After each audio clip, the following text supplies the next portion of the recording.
Hello, everybody. I have been thinking about this topic for a very long time, and I was unsure how to talk about it on my YouTube channel because it's something that is very weighted. It's an issue that I think is very concerning, but at the same time, I'm not quite sure how to solve it myself in a way that would be truly meaningful and impactful, and in a way that would actually do a lot to solve the issue at hand.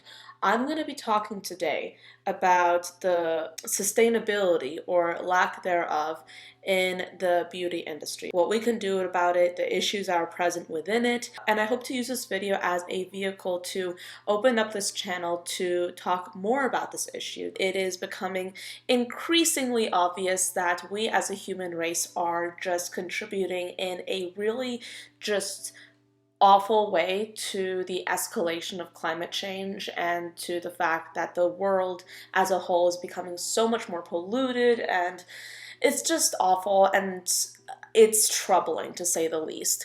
Fast fashion, the fashion industry, I believe it's about the second largest contributor to climate change at the moment, which is insane.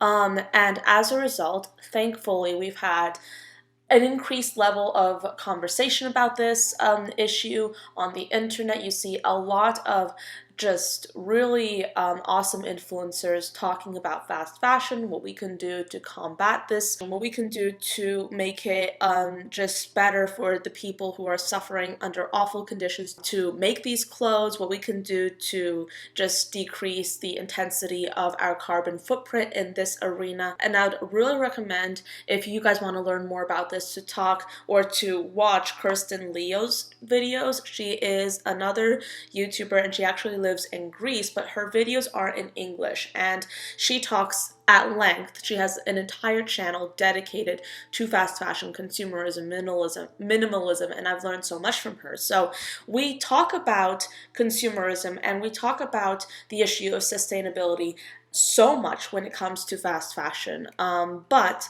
I don't see a lot of people talking about it when it comes to the makeup side of things. I mean, of course, you have people like mentioning it like in some videos, like just like as a comment, how like this brand's PR packaging is not as sustainable as this brand, and how certain aspects of marketing, certain aspects of the industry are really bad for sustainability. But what we don't hear that much is how we as consumers are contributing to this just crisis of oversaturation, to this crisis of consumerism, and just really being completely wasteful with makeup products. I made a video and I posted it I think last week, in which I talked about decluttering and how while it's amazing, while there's so many amazing aspects to it, there are some downsides to decluttering. And one of the downsides that I mentioned to decluttering was about how it's not necessarily the best thing if you're trying to be sustainable. How looking at your collection and really just throwing out product or getting rid of product that has a lot of use left in there, how that's not necessarily the best thing for the environment. Not to say that you shouldn't be doing decluttering. I think decluttering is awesome and I do it all the time. I'm just saying that that's just an example of how wasteful we can be whenever we are using makeup. I've noticed in the way I have been using makeup and in the way others have been using makeup, from what I can see on the internet, how just disposable we view makeup products as. It is so easy for us to not necessarily think about using a product to its fullest extent, but rather to think about getting the next best thing, or to think about just purchasing more and more items and maybe just getting rid of what we already have to purchase more items. But when we do that, we are just using more resources. We're using more resources when it comes to packaging products. We're just spending so much resources on packaging, and then all of that gets thrown away. So this is something that's so multidimensional, and there's so many ways to look at it. I'm not saying that we should completely stop buying makeup, or that we should only like just get like one thing in every category. I'm just saying that I think it's about time for just the beauty world just in general to hold themselves a little bit more accountable, to have a more resounding cry for brands to make sure that their PR packaging is more sustainable, to make sure that their products are more sustainable, to make sure that they're making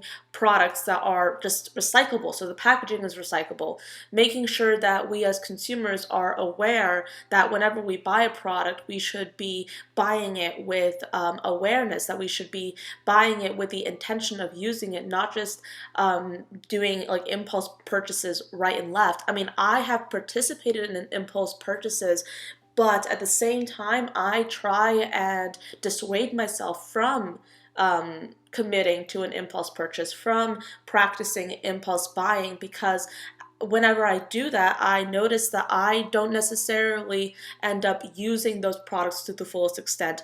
For me, the only way of like really buying makeup responsibly is to think through my purchases and to make sure that I'm getting something that will add value to my collection, to make sure that I'm getting something that will make me happy, not just getting something that I think everybody's talking about it so I can talk about it on my channel, if that makes any sense.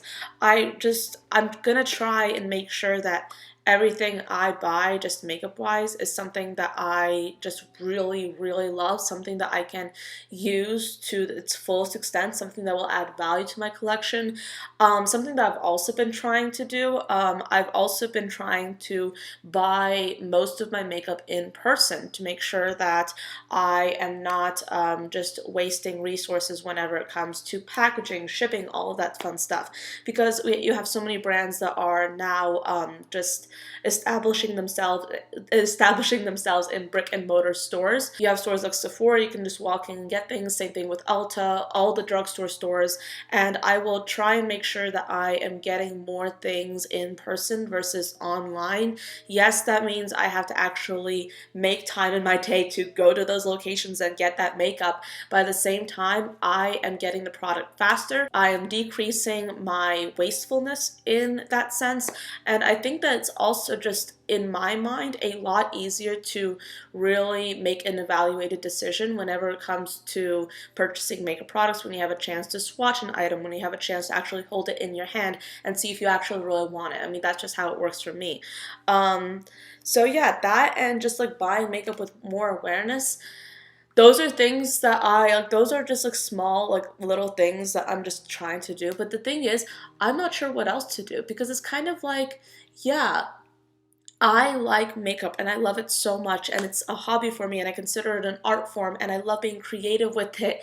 And I'm sure you guys do too. But at the same time, I think it's about time for myself to recognize just the cost of this love for makeup, to recognize that while I still have a love for makeup, I am contributing to that love for makeup by buying things and by spending money and by spending resources. Not that that's a bad thing, but I just want to be more aware of it so I can employ more sustainable practices in my own life. So this is a pretty just, I guess, like ranty video. I don't even know what I've been talking about. I mean, clearly I do, but like, see, the thing is, I want to emphasize that I do want to talk more about this on my channel, that I do want to make this topic more of a mainstay here on my YouTube channel, because I want to talk about this and I want to explore just the different ways I can be more aware of what I'm doing to contribute to my growing carbon footprint, if you will, and try to decrease it, if that makes any sense. Nevertheless, though, I hope that this video was, I would say, enlightening. I hope that you got something from it. I hesitate to say entertaining because I feel like this, more than so many other things, is a really important thing that we have to just open up about a little bit more. But nevertheless, I do hope that you enjoyed this video and found it interesting. Thank you so much for staying with me until the end, and I will see you all next time. Bye, guys.